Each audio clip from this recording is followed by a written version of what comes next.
नमस्कार दोस्तों, सभी को राम राम। स्वागत है मेरे YouTube चैनल भाटी क्लासेज में।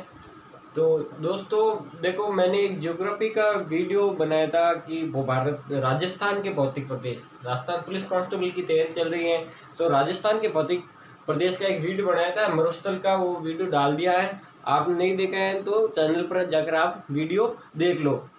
तो चलो दोस्तों, उसमें ऐसे ऐसे कई शब्द आते हैं जिससे कंफ्यूजन हो जाते हैं। जो आज का वीडियो रहने वाला है स्पेशल ज्योग्राफी के जो स्टूडेंट है उनके लिए बहुत ही फायदेमंद ये वीडियो रहने वाला है। यूट्यूब पर भी देखना, इस टॉपिक के बारे में बहुत ही कम वीडियो देखने को मिलेगा। आपने थंबनेल और टाइटल देखकर तो जान गए होंगे कि आज हम किसके बारे में बात करने वाले हैं। तो चलो, आज हम बात करेंगे महायुग। जो महाकल्प थे, पृथ्वी की उत्पत्ति से लेकर आज तक के जो युग थे उसमें बहुत से नाम आते हैं। हालांकि मेरे भी कॉलेज में अभी ज्योग्राफी नहीं है, लेकिन मैं ट्वेल्थ में मेरे ज्योग्राफी थी तो मेरे सामने भी ऐसे शब्द आते थे, जुरासिक, ट्रियासिक। तो मैं भी ऐसे कंफ्यूजन होता था कि ये क्या शब्द है। कई बार तो मैंने ऐसे भी कोशिश की थी कि कहीं ऐसा टॉपिक मिल जाए जिससे इसको एक बार क्लियर कर दूं तो बार बार इसका झंझट ही खत्म हो जाए, लेकिन ऐसे टॉपिक नहीं मिलते। मैंने 3 या 4 गाइडों में अभी देखा तो नहीं मिली थी। एक पनोरमा गाइड है राजस्थान की, राजस्थान का भूगोल, उसमें से ये मुझे टॉपिक मिला है तो मैंने सोचा इस पर भी एक वीडियो बना दूं।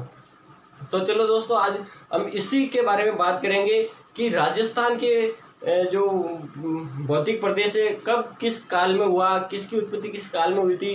पृथ्वी की उत्पत्ति से लेकर जो महाकल्प है, महायुग है, और आज तक के महायुग को किस नाम से जाना जाता है, कब से कब तक कौन सा युग रहा, इसके बारे में चर्चा करेंगे। तो चलो दोस्तों, लाइक कर दो, शेयर कर दो, कमेंट कर दो और चैनल को सब्सक्राइब कर दो। तो अपन आज बात करने जा रहे हैं कि पृथ्वी का भूगर्भिक इतिहास। पृथ्वी का भूगर्भिक इतिहास कब से कब तक रहा।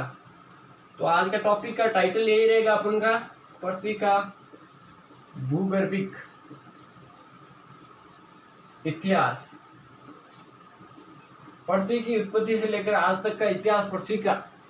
तो चलो दोस्तों, इसके अंतर्गत 3-4 शब्द आएंगे, उनको अपन को क्या करना। सबसे पहले तो मैं ये बता दूं कि इसको हम कैसे क्या ज्ञात कर सकते हैं, इनकी एज को किस प्रकार से ज्ञात कर सकते हैं। तो इन 4-5 पद्धतियां, 4-5 मेथड है इसके। कौन कौन से मेथड है। पहला इसका है अवसादीकरण। अवसादीकरण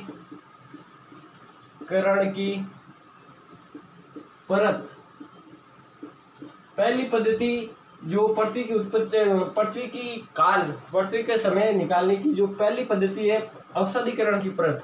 देखो दोस्तों, अवसादीकरण क्या होता है। एक परत होती है, एक मिट्टी की, धूल की, कैसी भी एक परत होती है। अपन भी क्या करते हैं कि अपने घर के अंतर्गत या रूम में कई दिनों से अपन झाड़ू या साफ सफाई नहीं करते तो क्या होता है, वहां पर एक परत जमने लग जाती है। धीरे उसके ऊपर और परत, उसके ऊपर और परत, तो ऐसी परतें जमने लग जाती है। तो उस परतों के आधार पर भी अपन पृथ्वी की क्या आयु निकाल सकते हैं कि कितनी पुरानी है। तो लगभग अपना इतना एवरेज है कि 1.6 या 1.7 मिलीमीटर की परत 1 वर्ष को इंगित करती है। कि अगर 1.6 या 1.7 मिलीमीटर की परत जमती है तो अपन ये अनुमान लगा देते हैं कि 1 साल पुरानी है। वैज्ञानिक इसी पद्धति का उपयोग करते हैं, 1 ईयर पुरानी है, 1.6 या 1.7। उसके बाद में दूसरा आता है लवणीयता, महासागरों की लवणीयता। दूसरी पद्धति आती है महासागरों की लवणता। इसमें भी क्या होता है, महासागरों की लवणता के आधार पर भी अपन पृथ्वी की आयु के बारे में जानकारी प्राप्त कर सकते हैं। तो देखो, महासागरों की लवणता से किस प्रकार से जानकारी प्राप्त होगी। तो देखो, महासागर भी बने, पृथ्वी पहले आग का गोला थी, उसके बाद महासागर भी बने, महाद्वीप भी बने, पानी भी यहाँ पर मिला अपन को। तो क्या करता है महासागर की लवणता की, जो महासागर होते बड़े बड़े नदियों के द्वारा या किसी अन्य स्रोत, जैसे कि बाढ़ आ जाती है या बारिश होती है तो उसके द्वारा महासागरों में पानी जाता है, तो पानी के साथ साथ में लवणता भी जाती है, पानी के साथ साथ में लवणता भी जाती है। तो लवणता के आधार पर भी अपन क्या करते हैं कि इसकी जानकारी कि 35 एक पीपीटी होता है। लवणता को मापने की ये इकाई होती है पीपीटी। 35 पीपीटी 1 ईयर्स में महासागरों में लवणता पाई जाती है। 35 पीपीटी 1 वर्ष में एक वर्ष के अंदर 35 पीपीटी लवणता बढ़ जाती है महासागरों में, तो उसके आधार पर भी अपन जानकारी प्राप्त कर सकते हैं या पृथ्वी की उत्पत्ति की जानकारी ले सकते हैं। तीसरी अपनी जो पद्धति आती है वो मतलब ज्यादा पावरफुल तो नहीं होती है, लेकिन उसका पद्धति का भी कभी कभी उपयोग किया जाता है, जीवाश्म की आयु। जीवाश्मों की आयु, देखो जीवाश्मों की आयु में भी देखो पृथ्वी की उत्पत्ति हुई उस समय तो जीव थे नहीं, तो इस पद्धति से बहुत ज्यादा पावरफुल तो या बहुत सटीक आंसर तो अपन नहीं निकाल सकते, क्योंकि पृथ्वी की उत्पत्ति हुई जिस समय जीवाश्म थे ही नहीं। लेकिन कोई कोई जो वैज्ञानिक होते हैं इस जीवाश्मों की उत्पत्ति के आधार पर भी पृथ्वी की काल या अवधि निकालते हैं। चलो दोस्तों, इसके आगे का जो आता है अपन का जो आता है पृथ्वी के शीतलन की दर। पृथ्वी के शीतलन की दर, इसमें देखो दोस्तों क्या होता है पृथ्वी के शीतलन की दर। तो इसमें पृथ्वी पहले आप लोगों को पता है कि पृथ्वी आग का गोला थी, धीरे धीरे ठंडी होने लगी, तो जिस प्रकार से ठंडी होने लगी धीरे धीरे उस प्रकार से उसकी दर के आधार पर भी पृथ्वी की काल या अवधि निकाल सकते हैं। लेकिन ये भी ज्यादा पावरफुल नहीं हो सकता, क्योंकि सूर्य क्या एक आग का गोला है या एक प्रकार का तारा है, वो कभी ज्यादा गर्म होता है कभी ज्यादा ठंडा होता है।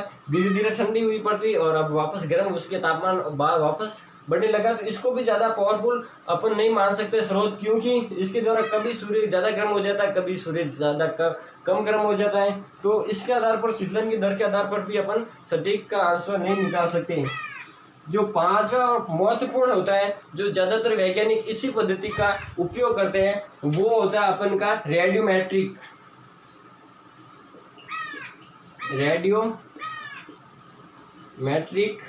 डेटिंग पद्धति। रेडियोमेट्रिक पद्धति इसके तरफ पर एक कार्बन पद्धति होती है जो पदार्थों के बारे में अपन को जानकारी देती है कि कितने पुराना है, उसी के जैसा एक रेडियोमेट्रिक पद्धति है। सर्वप्रथम रदरफोर्ड नामक एक वैज्ञानिक था, रदरफोर्ड ने इसका प्रयोग किया था। और इसमें क्या होता है जो रेडियो पदार्थ होते हैं, जो रेडियोधर्मी पदार्थ होते हैं वो क्या करते हैं कि अपनी अर्ध आयु में धीरे धीरे वो क्या करते हैं, रेडियोधर्मी पदार्थ कम होते जाते हैं और अपने अर्ध आयु में वो दूसरे पदार्थ में परिवर्तित हो जाते हैं। जैसे कि अपने यूरेनियम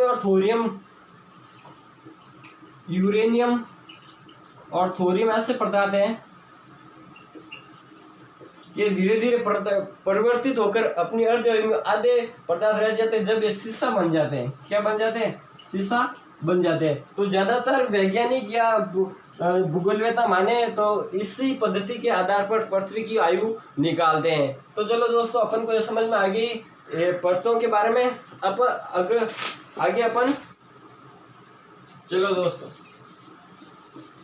ये तो अपन को कौन कौन सी मेथड थे, कौन कौन सी पद्धति थी इसको ज्ञात उम्र पृथ्वी की उम्र निकालने के लिए वो अपन ने समझ लिए। अब अपन क्या करेंगे, उनके महाकल्प या महायुग के बारे में चर्चा करेंगे। जो देखो 3-4 प्रकार के शब्द मिलते हैं अपन को, इंग्लिश में भी मिलते हैं, हिंदी में भी मिलते हैं। ज्योग्राफी स्टूडेंट स्पेशल इसके लिए तो एक शब्द मिलता है ईरा, इंग्लिश में ईरा मिलता है, जो हिंदी में कहते हैं इसको महाकल्प। ज्यादातर इंग्लिश में ही बताया जाता है एग्जाम में, लेकिन कभी कभी हिंदी में भी आ जाता है, दोनों याद रखने। एक बार उसके बाद में आता है पीरियड, पीरियड को कहते हैं युग, पीरियड को कहते हैं युग। बाद इथोप इसको कहते हैं कल्प, और उसके बाद में आता है एक एज जिसको कहते हैं आयु। ये 4 प्रकार के शब्द मिलते हैं अपन को। ईरा मिलता है, ईरा को महाकल्प कहते हैं, पीरियड युग, इथोप कल्प और एज आयु। ये अपन को कभी इंग्लिश में मिल जाते कभी हिंदी में मिल जाते, दोनों याद रखने पड़ेंगे। अब देखो महाकल्प है ना, ये महाकल्प थे 5 प्रकार के महाकल्प थे। कितने प्रकार थे? 5 प्रकार के महाकल्प थे। युग कितने थे? 4 युग थे। आगे चर्चा करेंगे अपन कौन कौन से युग थे। उसके बाद में इथोप लगभग 3-4 कितने 3 और 6 18 और 9 उसके बाद में कितने आए थे? 3 वापस आए थे, 9 और 3 12 और 4 कितने 16 और 2 18, लगभग 18 एक कल्प है, 18 कल्प है। और इसके बाद एज तो अपनी एज है 40-50 साल, अपनी खुद की एज होती है ना, उम्र, उसी को एज कहते हैं। तो चलो दोस्तों, इसी के बारे में अपन चर्चा करेंगे। महाकल्प 5 है, युग 5 होते हैं, कल्प 18 है। तो देखो कौन कौन से महाकल्प है। अब बता दे तो मैं आपको महाकल्प कौन कौन से। महाकल्प देखो, महाकल्प में पहला जो कल्प आता है वो आता है प्री कैम्ब्रियन महाकल्प। इसका दोस्तों हिंदी में नाम नहीं मिलता है, इंग्लिश में नाम प्री कैम्ब्रियन महाकल्प। दूसरा आता है महाकल्प आता है वो आता है पैलियोजोइक। क्या आता है? पैलियोजोइक। और पैलियोजोइक महाकल्प दूसरा। तीसरा इसको क्या कहते हैं? पुराजीवी युग की भी कहते हैं, पुराजीवी महायुग भी कहते हैं हिंदी में नाम इसका क्या है? पुराजीवी महायुग। और पैलियोजोइक इंग्लिश में नाम है। दूसरा आता है मेसोजोइक। मेसोजोइक इंग्लिश में भी आते हैं, हिंदी में, इसलिए मैंने दोनों लिखवा रहा हूँ। मेसोजोइक इसको कहते हैं मध्यजीवी महाकल्प, मध्यजीवी महाकल्प। और उसके बाद में आता है एक सिनोजोइक। सिनोजोइक इसको कहते हैं नूतन जीवी महाकल्प, नूतन जीवी महाकल्प। और उसके बाद लास्ट पांचवा अपना महाकल्प आता है वो आता है नियोजोइक। नियोजोइक को कहते हैं नवजीवी महाकल्प। चलो दोस्तों, ये भी महाकल्प कर देता हूँ। महाकल्प ही लेंगे, महायुग नहीं बोलेंगे। महायुग और महाकल्प एक ही है, तो मैं महाकल्प ही बोलूंगा, महायुग नहीं बोलूंगा, महाकल्प। अब देखो 5 प्रकार के महाकल्प हो गए, pre Cambrian, Palaeozoic, Mesozoic, Cenozoic और नियोजोइक। अब क्या करते हैं, इसको हिंदी में भी नाम बता देते हैं। कैम्ब्रियन का कोई हिंदी में नाम नहीं मिला मुझे, और शायद नहीं होगा, इसलिए पैनोरमा में नहीं है। उसके बाद में पैलियोजोइक में पुराजीवी महाकल्प, मेसोजोइक में मध्यजीवी महाकल्प, मेसोजोइक को कहते हैं, सिनोजोइक को नूतन जीवी महाकल्प कहते हैं, और नियोजोइक को नवजीवी महाकल्प कहते हैं। दोनों याद रखने अपन को, पैलियोजोइक, मेसोजोइक, सिनोजोइक और नियोजोइक। अब देखो इसमें कल्प कितने कितने हैं। सबसे पहले मैं बता दूं, पहले तो युग बता दूं, एक पीरियड बताता मैं आपको। पीरियड का मतलब क्या होता है? युग। हिंदी में इनके अनेक नाम मिलते हैं। देखो, कैम्ब्रियन महाकल्प का कोई पीरियड नहीं है, कैम्ब्रियन महाकल्प का कोई पीरियड नहीं मानते हैं। जो पैलियोजोइक महाकल्प है इसका पीरियड, इसको प्रथम पीरियड मानते हैं, प्रथम युग या प्राथमिक युग। और मेसोजोइक को द्वितीयक युग या द्वितीयक युग, और सिनोजोइक को तृतीयक युग कहते हैं, तृतीयक युग। और उसके बाद में नियोजोइक को चतुर्थक युग कहते हैं। युग कितने हैं? चतुर्थक युग। युग 4 प्रकार के हैं, प्राथमिक, द्वितीयक, तृतीयक और चतुर्थक। कैम्ब्रियन महाकल्प का कोई युग नहीं मानते, लेकिन पैलियोजोइक को प्राथमिक युग कहा जाता है, मेसोजोइक को द्वितीयक युग कहा जाता है, फिर सिनोजोइक को तृतीयक युग कहा जाता है, और बाद में नियोजोइक को चतुर्थ युग कहा जाता है। युग तो बता दिए। अब देखो इसके कल्प की बात करेंगे। मैंने आपको कल्प बताए थे। इतोप का मतलब कल्प होता है। और कल्प की बात करेंगे तो पैलियोजोइक में 3 कल्प, कैम्ब्रियन महाकल्प में 3 कल्प आएंगे। उसके बाद में पैलियोजोइक में 6 कल्प आएंगे, और मेसोजोइक में 3 कल्प आएंगे, सिनोजोइक में 4 कल्प आएंगे, और नियोजोइक में 2 कल्प आएंगे। अब उसी के कल्प के बारे में अपन इसमें इसके समय पीरियड और उसके बारे में चर्चा करेंगे। तो चलो दोस्तों, एक बार आप देख लो पूरा महाकल्प 5 प्रकार के 4 युग है। और अब अपन कल्प की बात करेंगे। किसकी? एक एक महाकल्प लेकर उसकी कल्प की बात करेंगे।